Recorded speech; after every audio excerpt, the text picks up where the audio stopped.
Bonjour. Plusieurs fois dans ma vie, je me suis sentie inspirée par les phases lunaires. Lorsque nous observons le firmament la nuit, nous nous apercevons que la pleine lune apparaît 13 fois sur un cycle d'une année. Nous, les humains, animaux, végétaux, minéraux et autres créatures visibles et invisibles, vivons sous l'influence de sa luminosité. Dans ma langue Anishinaabe, Gizis signifie astre, soit la lune ou le soleil. Chaque lune apporte une énergie différente selon les cycles des saisons et nourrit notre monde autant physique que psychique. Les couleurs que j'ai utilisées en tant qu'artiste pour exprimer ces différents états d'âme en relation avec les activités liées au mode de vie naturel correspondent au cercle de la vie selon la cosmovision Anishinaabe, soit les 4 directions, nord, est, sud et ouest, et les 4 éléments, air, feu, terre et eau. La tortue est très ancienne et vénérée par les Amérindiens parce qu'on dit que c'est elle qui calcule le temps. Ainsi, nous pouvons compter exactement 13 écailles sur son dos, représentant des mois lunaires d'environ 28 à 29 jours. Sur chacune de ces écailles, j'ai peint des pictogrammes faisant référence aussi à des symboles issus de la culture de mes ancêtres que vous allez découvrir tout au long de ce récit. Je vous propose donc une lecture des lunes par les signes et les symboles du calendrier Les 13 lunes, un concept et œuvre symbolique créé et présenté par Dolores Contré-Miguantz. Monido Gizis, la lune de l'esprit. Le chiffre 1, l'unité et le commencement. La couleur blanche représente le solstice d'hiver, le vide, la neige, le froid, ainsi que la pureté. L'esprit de la nuit, représenté par le loup, et l'esprit du jour par la chèvre des montagnes, entouré de flocons et de cristaux durant la saison hivernale. Makwa Gizis, la lune de l'ours. Le chiffre 2, la dualité, la polarité. Les couleurs pâles représentent la douceur, l'harmonie, la béatitude. Les bébés jumeaux oursons vivent dans la matrice maternelle dans un état somnolent, de paix, bercés dans les eaux d'un monde aimable où le temps passe lentement. Ils sont baignés d'un sentiment d'amour universel. Nabdin Gizis, la lune de la neige croûtée. Le chiffre 3, l'action, le mouvement, les forces vitales. Le cougar guettant ses proies dans un grand désir d'indépendance. Les couleurs douces représentent l'éveil printanier, la naissance, dans un mouvement de spirale, d'un cycle écologique, d'une forme de labyrinthe des découvertes, où lièvres, chevreuils et visons circulent en tant que proie, mais aussi pour symboliser la fécondité, l'innocence, la rapidité, la force vitale. Bupugame Gizis, le chiffre 4, la mesure, la couleur jaune, la lumière du soleil avec l'équinoxe du printemps, le violet, le vent de l'Est avec pluie fine, tandis que le pissenlit placé au cœur de l'aigle doré symbolise la jeunesse, la tendresse, la renaissance. L'aigle doré, aussi une représentation de l'oiseau tonnerre, avec la grande force de l'énergie solaire, du phénomène, bien sûr, printanier, source de création et de guérison. Nimebi Negizis, la lune de la manne aquatique, ou la lune des poissons. Le chiffre 5, la cible, force du centre. La couleur orangée, la santé, la joie. Le turquoise, la limpidité de l'eau et de la nature calme. La famille Castor sont anxieux et courageux, pour la survivance. Papa et maman font tout pour construire leurs habitations. À l'intérieur, vivent les petits, bien protégés par les prédateurs. Les saumons luttent pour remonter le courant et pondre des œufs. Ils sont de grands exemples d'adaptabilité. Wabergoni Gizis, la lune de l'épanouissement. Le chiffre 6, l'équilibre et le sentiment d'autonomie. Les rouges orangés et pêches, l'énergie sensuelle et chaude. La forme de la feuille, fleur et papillon, relie les éléments masculins et féminins et permet l'épanouissement dans le but d'atteindre notre idéal. Un idéal souvent guidé par l'amour. Min Gizis, la lune des baies ou la lune des fruits. Le chiffre 7, l'efficacité dans son milieu. Le rouge, l'activité, la vigueur, le sentiment passionné, la puissance.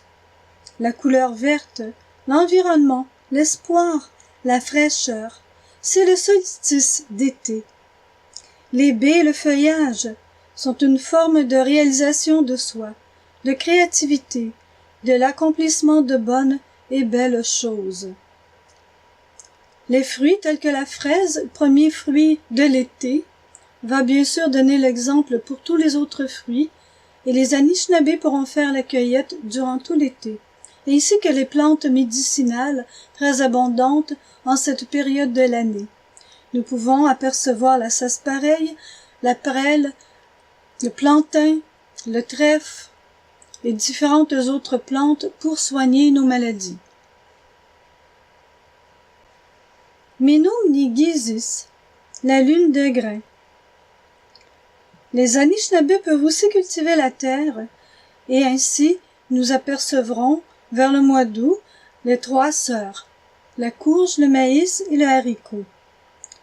Alors, le chiffre 8 représente l'harmonie, l'évocatrice de l'âge mûr, les couleurs vives et contrastées, l'énergie des sentiments et de la raison. Le maïs et toutes les autres plantes, c'est la récolte et l'abondance en cette saison de l'année. Et bientôt ce sera aussi la célébration de trois sœurs, maïs, courge, haricot, qui est encore en vigueur aujourd'hui chez les peuples iroquois et Anishinabés. Wabaga Gizis, la lune de l'entre-deux, ou la lune d'automne. Le chiffre 9, c'est la manifestation, le pourpre, le cycle de vie mort, et au centre, la forme de spirale avec l'œil du grand mystère. C'est le point central, l'arrivée, la création tout entière. La forme des insectes, c'est l'agitation et la préparation du froid qui s'en vient. Il s'agit de la fin d'un cycle, celui de l'été. Banakwa Gizis, la lune des feuilles qui tombent. Le nombre 10, la libération. Les couleurs jaune et brun ocre, c'est la force reliée à la terre, riche et à la lumière qui est beaucoup plus diffuse. La feuille fragmentée, la peur, la confusion, le sentiment de décomposition. L'oie sauvage, c'est l'envol vers le sud, le départ vers une direction nouvelle. Bashkakud Ingizis, la lune du givre. Le nombre 11, la coopération. Le brun foncé, le côté pratique, sérieux, intérieur. Le vert et bleu foncé, c'est la patience, la persévérance, le calme, reposant. L'orignal, l'animal pacifique qui prodigue nourriture et vêtements pour tous les Anishinabés durant cette période de chasse et aussi de déménagement où nous quittons notre territoire d'été vers notre territoire d'hiver. Alors cette grande silhouette ombragée est à l'écoute du silence, serein et confiant. Manido Gizon, la lune du petit esprit. ou la petite lune de l'esprit. C'est à vous de l'interpréter. Le nombre 12, la transcendance. Le noir, bleu nuit, profond, obscur, sombre, parfois triste et mystérieux.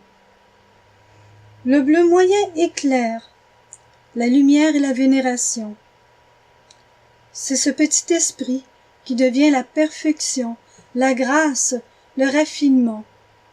Ce petit esprit est en éveil, actif et diffus.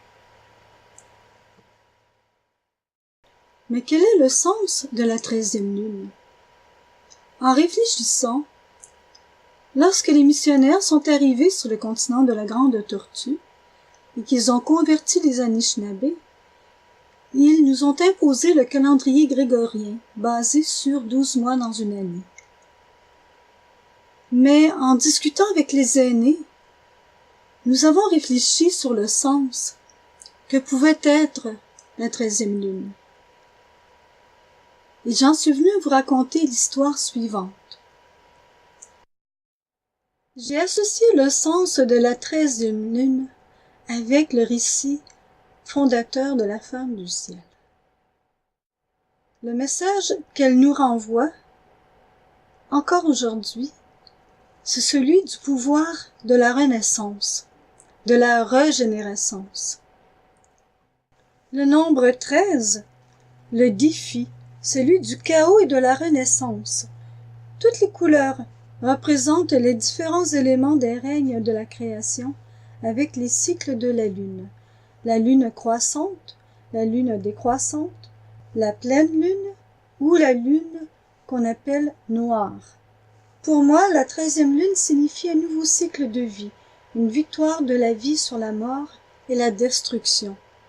Au centre de l'œuvre, nous apercevons le visage de la femme du ciel, cernée par Mishkin, la grande tortue, qui avait fait éruption après le grand déluge pour que Kidzigakwe, la femme du ciel, puisse déposer les pieds sur son dos.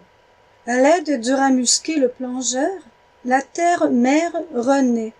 Kidzigakwe donne vie à un garçon et à une fille, définissant ici le principe du masculin et du féminin dans toute chose. Elle établit également un système de clan social représenté par le papillon, l'air, la grenouille, l'eau, l'épervier, le feu, et la tortue, la terre. La vie végétale, animale et humaine s'anime autour de la réorganisation de la femme du ciel, telle qu'elle nous l'a enseignée et transmis à nous les femmes de génération en génération. Une des coutumes amérindiennes du Québec ne consiste-t-elle pas à rendre hommage à chaque année à Sainte-Anne de Beaupré?